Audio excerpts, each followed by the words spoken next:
Oi, pessoal. É uma satisfação muito grande minha, né, estar aqui com vocês e eu experimentar esse primeiro piloto de uma gravação, né, sobre uma temática comum a nós, de uma sugestão que nós fizemos para vocês estudarem, que é o livro exatamente do SEC, Políticas Públicas, um livro didático para nós, um livro introdutório, né? E embora eu saiba que vocês já estudaram em disciplinas aí no curso de psicologia na UESP, a disciplina de políticas públicas, e saiba também que tem muita gente aí no nosso grupo que tem uma experiência formidável, já pessoas que estão concluindo, que já concluíram o curso agora, nesse momento, já estão avançados. Apesar de toda a experiência de vocês, eu ainda acredito que, como nós estamos num grupo interdisciplinar, eu entendo que a gente possa ter experiências, matrizes diferenciadas, mostrar exatamente para o que nós vemos. Da sugestão de vocês, no que diz respeito a eu fazer uma aula gravada, eu confesso a todos que eu nunca havia feito uma aula gravada. Essa experiência de youtuber, quer dizer, eu não tive essa experiência de youtuber ainda. Portanto, em vez de a rigor, uma aula, eu acredito que o que eu estou fazendo aqui para vocês, o que eu vou fazer agora, na verdade, fazer uma pontuação em relação ao capítulo 4 do livro do SEC, que são instituições no processo de política pública, e apresentar para vocês, né, a minha leitura, as notas que eu acho muito importantes. Estamos combinados assim? Então, a primeira coisa que eu iniciaria, chamando a atenção de vocês, é para aquilo que o autor, lá no seu prefácio, ele demonstra a estrutura do livro, a estruturação do livro. Então, em relação à estrutura do livro, ele o faz através de dimensões de análise sobre as políticas públicas. E neste caso, além da introdução, ele divide os capítulos em cinco partes. Capítulo 2, tipos de política pública, então a dimensão que ele vai tratar é a dimensão de conteúdo.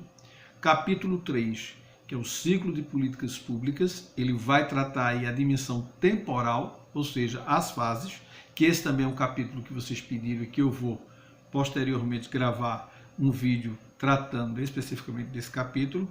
O capítulo que agora nós vamos comentar, instituições no processo de política pública, que é a dimensão espacial. Capítulo 5º, atores no processo de política pública, dimensão dos atores, que trata dos atores no processo de política pública. E finalmente o capítulo 6, que trata dos estilos de políticas públicas, que o autor chama de dimensão comportamental. Então, agora eu convido vocês para a gente fazer um itinerário, né, em torno dos elementos, dos pontos que o autor fala no capítulo 4, né?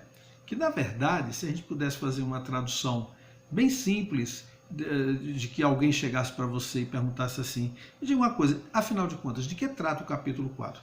Eu diria, da questão de como diferenciar contextos institucionais.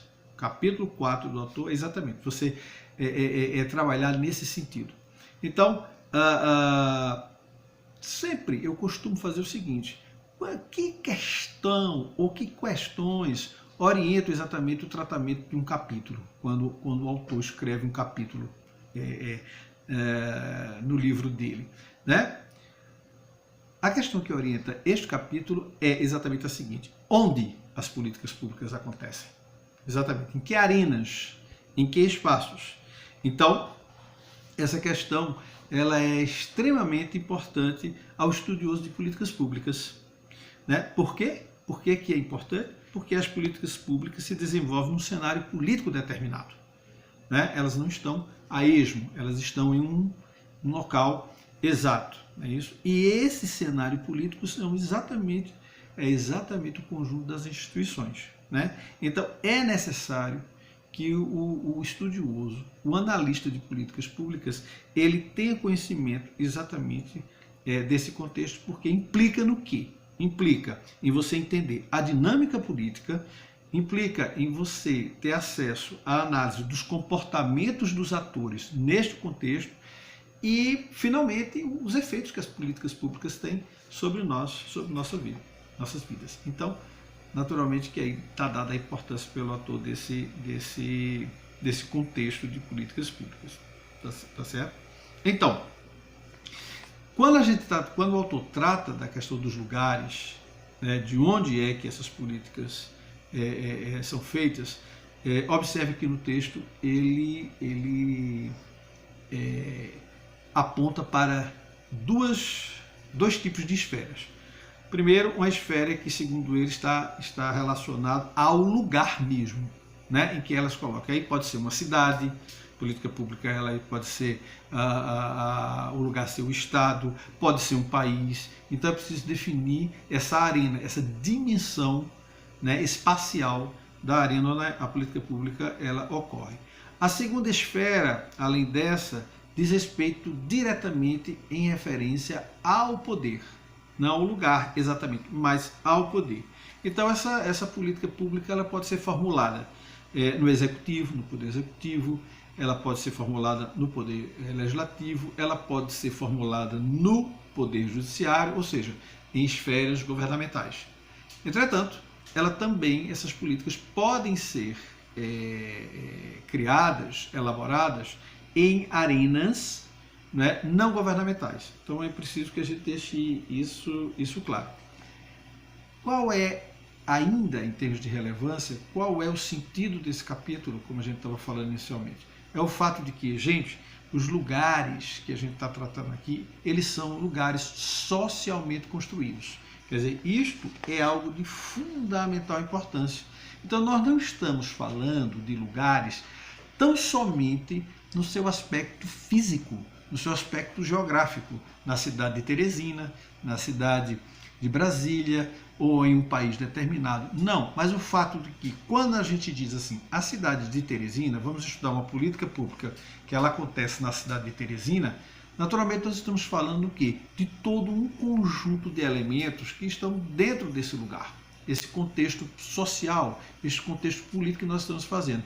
É disso que o autor está chamando a nossa atenção. E para isso, exatamente nesse contexto, essa construção social do lugar onde você está, é que o primeiro item do texto dele, ele intitula Percebendo as Instituições. Então, como é que a gente vai perceber isso?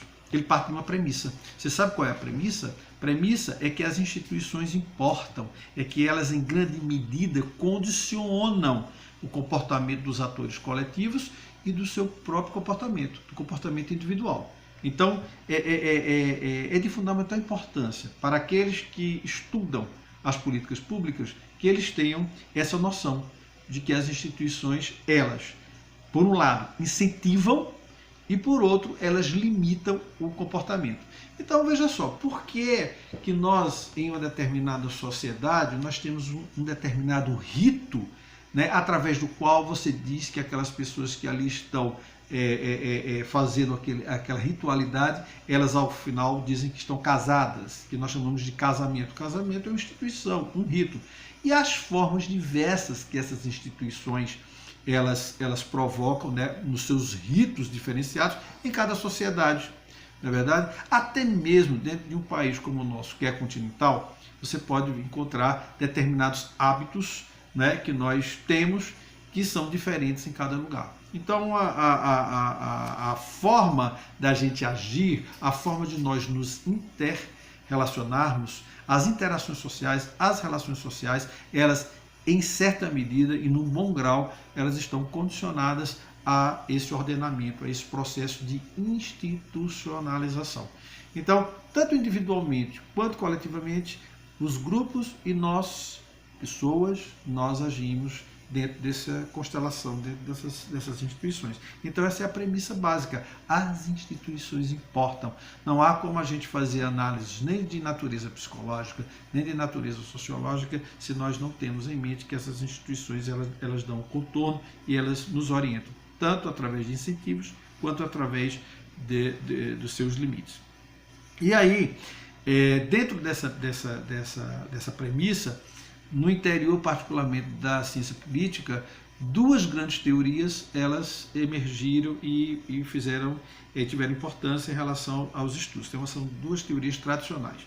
A escola institucionalista, que começou no início do século XX, e a teoria conhecida como neo-institucionalista, que ela emergiu a partir dos anos 80, também do século XX, do século passado. Então, qual é a diferença básica, né, em termos de ênfase que essas duas teorias dão quando elas estão falando sobre as instituições? A primeira é que ela se debruça prioritariamente, prevalentemente, em torno das regras do jogo constitucionalizadas. O que significa isso? Significa dizer o seguinte, que o que importa essencialmente para esses teóricos é exatamente os estatutos, os códigos legais, os regimentos internos, não é isso? Então, a ideia de instituição que eles têm é uma ideia que corresponde às leis, às jurisdições, às competências, às funções e às delimitações territoriais. Qual é a diferença, então, da ênfase que o neo-institucionalismo passa a ter? É que, para além desse campo, né, legal, institucional, das competências, das delimitações territoriais, né, ao que eu falei anteriormente, regras do jogo constitucionalizadas, os neo-institucionalistas, eles também, além disso, dão muita atenção às regras informais. E o que é que compreende as chamadas regras informais, que para eles são muito importantes? São os hábitos, as rotinas, as convenções, as crenças, os valores, os esquemas cognitivos.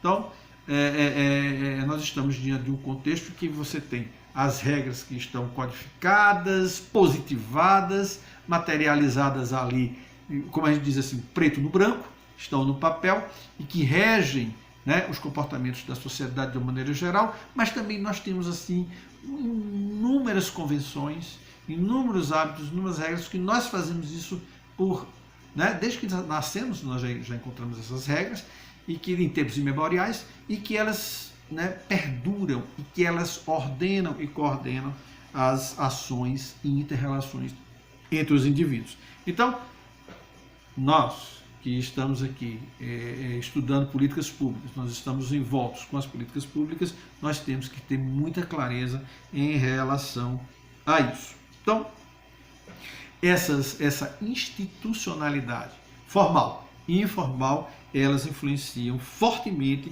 o processo político, determinando o quê? Determinando aqueles que podem e aqueles que não podem participar do processo decisório.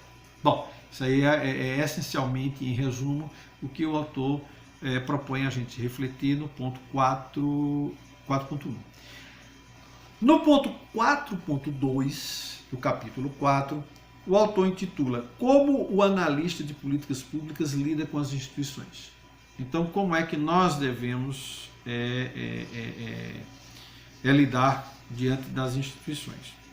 Em outras palavras, né, nós poderíamos dizer, qual é o objetivo do analista ao estudar uma política pública? Qual é o objetivo nosso quando a gente está estudando uma política pública? O autor diz, depende dos seus objetivos. Quais são os objetivos? É necessário que a gente esclareça, afinal de contas, o que é que a gente está querendo com aquele estudo, porque se esses objetivos eles estiverem claros, então as estratégias, né, de tratamento elas poderão, naturalmente elas serão diferenciadas, elas serão diferentes. E ele dá, a meu ver, dois exemplos, e eu acho que eles são bastante ilustrativos. Vocês me permitam, porque ele é bem rapidinho, eu vou dar uma lida aqui para vocês.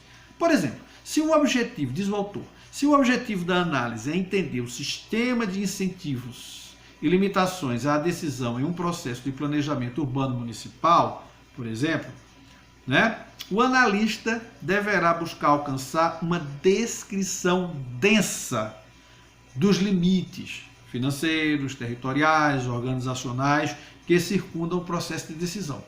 Então, há uma clara opção aí em você ampliar o foco, de você fazer quase que uma etnografia, uma descrição capilar sobre exatamente esses limites que são apresentados a esse planejamento urbano.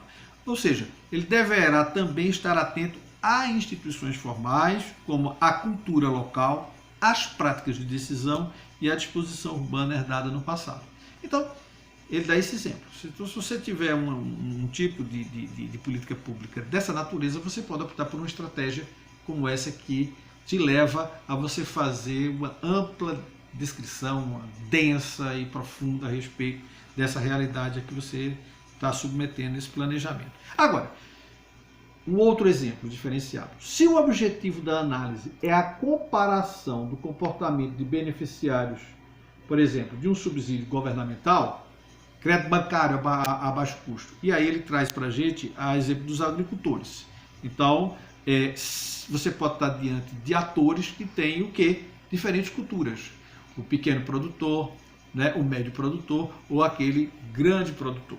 Então, qual a melhor estratégia para a gente fazer uma análise de uma política pública com esse caráter? Ele vai dizer, é exatamente a simplificação. A sugestão que o autor dá é, a meu ver, na minha análise, é exatamente o contrário daquela primeira. Então, a simplificação. Como? Criando, adotando esquemas analíticos que orientem o seu olhar. Então, a partir daí, no capítulo 4.2, ele já dá a deixa para você entender direitinho a parte mais de exposição deles, né, de conteudística, que termina com o ponto 4.3, os esquemas analíticos para análise institucional. Então, se você opta, assim eu entendi, segundo o autor, se você opta por um objetivo dessa natureza, então a estratégia que você deve optar é a estratégia exatamente de simplificação. Então, se você vai adotar por uma estratégia de simplificação, há necessidade de você ter como ferramenta para fazer a análise exatamente o que ele chama de a adoção de esquemas analíticos, né? Então, seja lá qual for a variante que você, como profissional, vai escolher para fazer o seu trabalho, ele vai dizer que sempre, em qualquer circunstância, seja a simplificação ou exatamente a ampliação, né, que você vai fazer, elas apresentam desvantagens, ela tem seus limites, tá certo? E o que a gente deve buscar na realidade em cada uma delas, quais são as vantagens que elas têm e se no custo-benefício a vantagem que uma estratégia dessa apresenta, ela, a seu ver, na sua análise, ela vai superar a outra para você poder adotá-la. Bom, finalmente, no nosso vídeo de hoje, a parte que encerra as nossas notas é relacionada ao ponto 4.3. Por quê? Porque no restante você vai ter os mini casos, aqueles exercícios, etc. e tal, que aí, a meu ver, não comporta a minha análise, quer dizer, a tomada de tempo nossa para fazer isso. Então, assim, de que maneira a gente pode encerrar esse primeiro vídeo que eu estou fazendo aqui para vocês? Discutindo, explicando melhor, sim, os esquemas analíticos para análise institucional. Aí eu gostaria de fazer uma observação inicial para todos vocês, antes da gente seguir aqui nas tratativas. Sabe qual é a observação que eu gostaria de fazer? É que vocês tenham sempre em mente que qualquer esquema de análise que você vai fazer, eu sei que vocês podem saber disso, eu sei que vocês sabem disso, mas é bom lembrar, sempre bom lembrar, principalmente quando a gente está com a mão na massa, é de que ter em mente que esses esquemas analíticos, qualquer um que você escolha e que você julgue ele como sendo o melhor, sempre esse esquema ele apresentará limitações, né? Naturalmente e principalmente quando cotejados com o real, com o concreto, com a nossa realidade. Afinal de contas, quando a gente está falando de esquemas analíticos, nós estamos falando de tipologias, nós estamos falando de classificações, né? Mas dito isto, eles são ferramentas úteis. Eles são fundamentais por quê? Porque são ferramentas úteis para o nosso trabalho de análise, tá certo? Então, feita essa primeira observação, a gente precisa fazer o quê? Precisa diferenciar os contextos institucionais, como a gente já discutiu anteriormente, né? Que nós estamos diante deles, e fazer um levantamento das instituições formais e informais, como foi apresentado aí no ponto 4.2 do livro, tá certo? O que é que o autor diz aqui, nesse momento? Ele diz assim, já tendo isso em mente, o analista deve se utilizar do conceito de cultura política. Então, para além daquela diferenciação entre as instituições formais e as instituições informais que o estudioso e o pesquisador deve ter, ele deve agregar ali o conceito de cultura política. Ok? Então, isso é fundamental importância. Essa ideia de cultura política, ela tem uma variação grande nos estudos no campo da sociologia política e no campo da ciência política.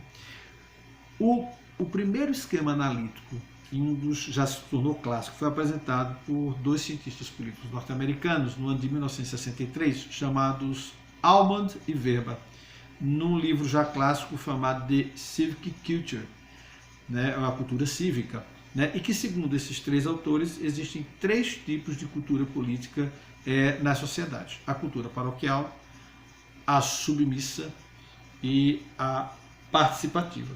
Então, vocês me permitem que eu rapidamente dar uma lida. O que é que Weber e Almond dizem a respeito do que seria a cultura paroquial? Ele diz: é quando os cidadãos são pouco ligados politicamente ao governo central e há uma falta de visão integrada das comunidades em relação ao sistema político. O que seria uma cultura submissa, uma cultura política submissa? Quando os cidadãos reconhecem o governo central, mas nutrem um sentimento de dependência e subserviência em relação ao centro político. E, finalmente, o que seria uma cultura participativa? Segundo eles, os cidadãos reconhecem o governo central como um agente da sociedade e sentem-se responsáveis pela definição de seu rumo. Eu gostaria de chamar a atenção de vocês para essa obra, para esses autores, esse esquema analítico de Almond e Weber, porque vocês vejam, ele é do ano de 1963, muitos anos já, e essa tipologia de Almond e Weber já foi bastante criticada, já foi bastante estudada, e durante esse período todo, vários outros avanços, vários outros autores trabalharam nesse sentido, como por exemplo o que foi apresentado pelo autor, de Aaron Wildavsky e de Mary Douglas, que é uma antropóloga social, e que eles também apresentaram um esquema analítico que emergiu a partir de dois critérios. Quais? O que eles chamam de densidade das normas e a característica do grupo. Com esse cruzamento desses dois critérios, eles sugeriram uma cultura política um pouco mais sofisticada, que, segundo elas, apresentariam 4 tipos básicos de culturas políticas. Quais são elas? A cultura hierárquica. Qual é a característica dessa cultura? Seria uma sociedade caracterizada hierarquicamente quando o grupo é coeso e há grande quantidade de normas. Quando é que você tem uma sociedade que pode ser caracterizada como de cultura igualitária? Segundo os autores, quando o grupo é coeso e a densidade das normas é baixa. Você também pode ter uma outra combinação, né, que eles chamam de cultura individualista, quando o grupo é débil e a densidade de normas é baixa.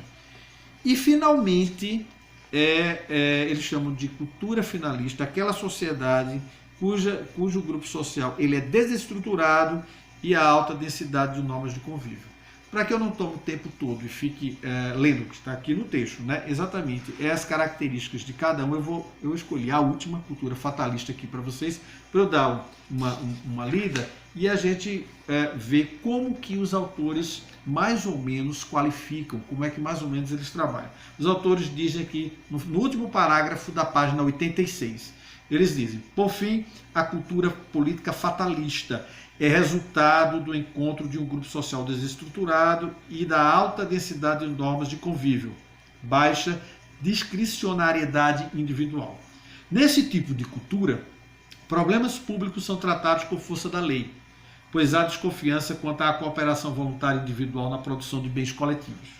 Os indivíduos percebem a coletividade como um ente desestruturado e não crível e agem de maneira predatória. Segundo Swallow, o indivíduo embebido em uma cultura fatalista, por ter baixa autonomia de ação e sofrer desamparo social, recorre à sorte e à crença de soluções mágicas para os problemas. quem sabe, né, que a gente não tenha alguma coisa parecida com esse tipo de cultura aqui no Brasil, né? Porque eles fazem, ao final, uma observação que eu acho de grande importância. Lembrando que eu disse no início do nosso item 4.3, nós estamos falando de teoria, nós estamos falando de esquemas analíticos, nós estamos falando de tipologias, portanto, elas, nesse sentido, elas não são exatamente como se processa na dinâmica, na realidade. Na realidade, a gente vai encontrar o quê? Aí os autores dizem, o SEC chama a atenção para o fato de Vidalski e Douglas chamar a atenção para isso, que é a existência de modelos híbridos. Então nós vamos encontrar esses dois modelos híbridos. Estamos caminhando para o final, né, do nosso vídeo, porque aí nós vamos falar aqui de duas propostas de esquemas de análise, né, que uma é de um cientista político americano da Universidade de Michigan, chamado Ronald Inglehart, que inclusive salvo o melhor juízo, eu não vi aqui no texto, mas para quem tiver interesse, se vocês tiverem interesse, eu conheço no Brasil uma publicação em português do Inglehart que se chama Modernização, Mudança Cultural e Democracia, que a meu ver vale a pena, se vocês tiverem interesse, em algum momento, quando vocês puderem, fazer a leitura desse autor. Então, qual é o trabalho do Inglehart? O Inglehart publicou em 2010, junto com um colega, Welzel, uma pesquisa mundial de valores, o World Values Survey, foi publicada em 2002. E simplesmente é algo desconcertante, porque simplesmente esses caras, eu imagino a equipe de pesquisa que eles tinham e dinheiro, né, para fazer pesquisa, porque eles fizeram essa pesquisa em mais de 100 países. 100 países. E a partir desses estudos, eles apresentaram a nós um esquema analítico, né? Esse esquema analítico apresentado por Inglehart e Welzel, eles partiram de duas variáveis. Quais são essas variáveis? As variáveis que são do predomínio de valores tradicionais versus valores racionais seculares, e a outra de predomínio de valores de sobrevivência versus valores de autoexpressão. E aí, vocês me permitam, mais uma vez, porque é pequenininho, eu fazer a leitura aqui do que seria essa variável predomínio de valores tradicionais versus valores racionais seculares. Que tipo de cultura é essa? Que sociedade preenche esse tipo de cultura? Isso significa dizer o quê? Segundo os autores, significa dizer que as sociedades em que predominam os valores tradicionais dão especial importância ao quê? À religiosidade, à família, ao orgulho nacional e ao culto da autoridade. Já nas sociedades em que predominam os valores racionais seculares, há maior ênfase na liberdade ideológica, política e moral do indivíduo. Por exemplo, será que o Brasil, nosso país, poderia estar dentro dessa caracterização primeira, né? Ou estaria o Brasil aqui na segunda variável, predomínio de valores de sobrevivência versus valores de autoexpressão? O que é que significa isso para esses autores? Que exatamente nas sociedades em que os valores de sobrevivência vigoram, a maior preocupação individual pela segurança física e a subsistência econômica. E nas sociedades onde vigoram valores pós-materiais de autoexpressão, a maior preocupação por temas como o desenvolvimento individual, a autorrealização, a participação cidadã na tomada de decisão e o meio ambiente. Essa pesquisa tão grande, tão importante, não poderia deixar de ter uma conclusão aqui, como vocês veem aqui na página 88, na figura 4.1, os tipos culturais e agrupamento dos países que Inglehart e Welzel eles terminaram por concluir, né? Então eles apresentam aqui um quadro que vocês podem aí dar uma olhada e verificar essas tipologias das culturas. Então assim, Weber e Almond, Inglehart ou mesmo Mary Douglas, quer dizer, todos eles Afinal de contas, o que importa nesses esquemas de análise?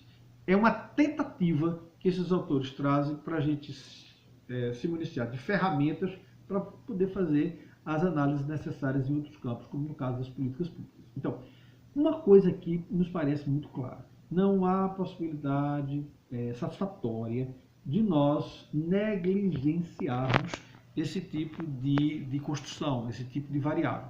Então, se nós quisermos, se nós nos prepararmos para a análise, para o estudo de políticas públicas, é importantíssimo que a gente tenha clareza sobre essa variável instituições, sobre essa variável da cultura. E quando a gente está falando de instituições, sejam as regras ou sejam os costumes, nós também temos que falar sobre a cultura. E para finalizar, né, dentre as outras que ele colocou aqui, porque vocês já prestaram atenção que eu não vou falar de cada uma, né, porque senão ficaria muito grande, eu escolhi, com certeza, aquela apresentada pelo famoso cientista político que já falecido, o ex-professor emérito da Universidade de Yale, nos Estados Unidos, chamado Robert Dahl. Então, o Robert Dahl é um dos cientistas políticos mais importantes do século XX, e ele, no ano de 1971, ele publicou um livro que hoje já é um clássico da literatura, chamado A Poliarquia. E nesse livro, o professor Dahl, ele exatamente faz uma análise sobre o grau né, de democratização dos países. Ele vai falar sobre a relação da cultura política com o resultado dos regimes políticos que são existentes. E ele trabalha a partir de dois eixos. São dois eixos que eles trabalham através de uma função. Vocês estão bem lembrados, né? XY, você lembra aquela função matemática que a gente sempre estudou no ensino, no ensino, na segunda fase do ensino fundamental e principalmente no ensino médio. Então, aquela função básica de XY. E Dahl, ele exatamente em um eixo, ele trabalha com a variável possibilidade de contestação pública e o grau dessa competição política, né, da contestação pública, e na outra, né, ele vai trabalhar com o nível de participação, ou seja, de inclusão social. Então, ele se utiliza dessas duas variáveis e, a partir delas, ele constrói um esquema analítico que resulta em, segundo ele, em 4 tipos de sociedades que caracterizam a cultura política e o processo de democratização. Então ele vai dizer o seguinte: se nós considerarmos a contestação pública e a participação e a inclusão social, nós teremos 4 tipos, que vocês podem vê-los exatamente na página 89 do livro, que está aqui, o quadro final apresentado pelo professor Robert Dahl. Não é isso? Então, quais são os tipos de processos políticos resultantes? Primeiro, as hegemonias fechadas. O que são hegemonias fechadas? Exemplo, ele diz as monarquias absolutistas, que vocês estudaram lá no livro de histórias. Quais são as hegemonias fechadas? São aquelas que apresentam exatamente pouca inclusão social, está aqui na ponta do gráfico, pouca inclusão social, e ao mesmo tempo também apresentam uma baixa participação de contestação pública.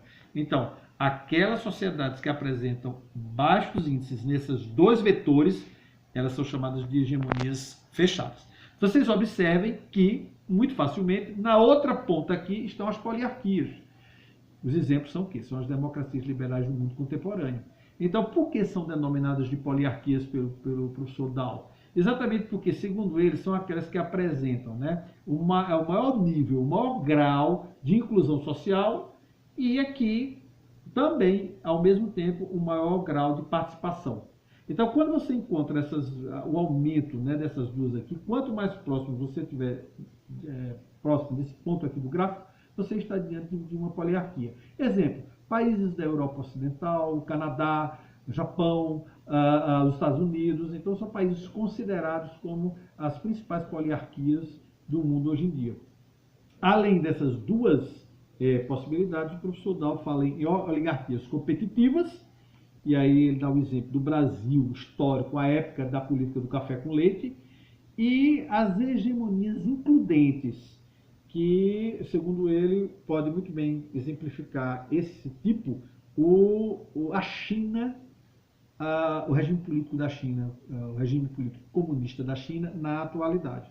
Então, é um quadro bastante divulgado no campo da sociologia política, no campo da ciência política, e que os autores, os estudiosos, trabalham principalmente estudiosos da área de políticas públicas, né? Lembrando sempre que essas tipologias, né? Robert Dahl sabe disso, todos sabem disso, que a realidade tal qual ela é apresentada em sua dinâmica, né, quando nós estamos no mundo real, quando nós estamos vivendo, essas tipologias elas não se apresentam tão bonitinhas assim como nós estamos aqui falando. Na realidade, quando no mundo real você tem o quê? Você tem uma combinação intermediária dos eixos. O caso do Brasil é exemplar, absolutamente exemplar. Então, é um país que não está, provavelmente não está naquela linha lá no canto, lá em cima, como uma grande poliarquia, exatamente porque nós temos problemas tanto em relação à contestação pública quanto à inclusão e à participação, né, em ambos os lados. Então, gente, para finalizar mesmo agora, eu gostaria de fazer de forma muito enfática para vocês, né, um alerta, né? O seguinte, como eu já disse, os esquemas, né, analíticos, eles são meras ferramentas. E seja qual for a ferramenta que a gente vai utilizar, ela tem seus limites. E o melhor de tudo, eu achei ótimo isso que o autor coloca ao final do capítulo. No final do capítulo, não. No final desse item aí, o 4.3, quando ele exatamente diz o seguinte: cabe-nos fazer as escolhas dos esquemas analíticos que vão nos ajudar nos estudos e na pesquisa. Cabe-nos adequá-los aos casos concretos. E aí, ótimo, ele diz assim, e no final ele diz assim, e se nenhum deles servirem, aí nós vamos criar os nossos próprios esquemas. Eu acho que aí, com isso, eu encerro esse vídeo e vamos testar, né? Vamos ver se deu certo, se a minha fala ela agrega, se a minha fala ela vai de fato ajudar vocês na interpretação e no retorno da leitura do capítulo, tá certo? Vamos ver isso. Eu estou agora curioso para saber o que é que vocês vão me dizer e quais são as colocações que vocês vão fazer. Então, um abraço bem grande para todo mundo e eu acho que é YouTube que eu estou aí, viu? Tchau!